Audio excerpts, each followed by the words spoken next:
Rũhonge rwa ũkui na ũmenyereri barabara-inĩ gũkũ bũrũri-inĩ nĩruo NTSA nĩrũrũgamĩtie marũa ma ũruti wĩra wa sacco na kambuni cia ngari cia ũkui wa mũingĩ itanyihĩire 121 cia mĩena ĩtiganĩte gũkũ bũrũri-inĩ kũhĩtũkĩra riboti ĩrĩa ĩrekereirio nĩ mũrũgamĩrĩri mũnene wa rũhonge rũrũ George Jao augĩte sacco ici itirarũmĩrĩra mawatho ma barabara ta ũrĩa matambũrũkĩtio nĩ watho. Gatagatĩ ka sacco iria icabithĩtio riboti-inĩ, kaunti-inĩ ya Nairobi nĩ sacco ya 2KNN, sacco ya Digital, Eastern Bypass Safaris, sacco ya 8B, sacco ya Gatanga Travelers, Joy Kenya Services, Jupiter Line Investment, Hanover Swift Trans Limited gatagatĩ kaingĩ.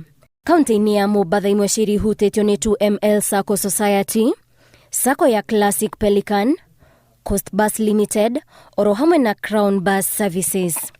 Kaunti-inĩ ya Nakuru, sacco ya 2KNN nĩ ĩmwe ya iria irũgamĩtio wĩra, Shabab Matatu Operators, Mogotio Services Limited, oro hamwe na sacco ya M Young Travelers. Kaunti-inĩ ya Eldoret, ĩmwe nĩ sacco ya Eldocaps, Uasin Gishu Luxury Shuttle, iria ciĩtĩkĩrĩkĩtwo na ũthimia netiganĩte gĩtarũ-inĩ kĩa Rift Valley. Mũingĩ nĩ ũretio kwaga kũhũthĩra ngari ici na njĩra o yothe, gũkũ maabitha a kũiga ũigĩrĩrĩki barabara-inĩ magĩtigwo na gĩbarũa gĩa gũtigĩrĩra atĩ ngari cia sacco na kambuni ici itinathiĩ mũgarũ na mũkana ũyũ, amu irũgamĩtio wĩra nĩ kwaga kũrũmĩrĩra mawatho matiganĩte ma kũiga ũigĩrĩrĩki barabara-inĩ. Ngĩribotera Inooro TV, njĩtagwo Waithĩra wa Ndwati.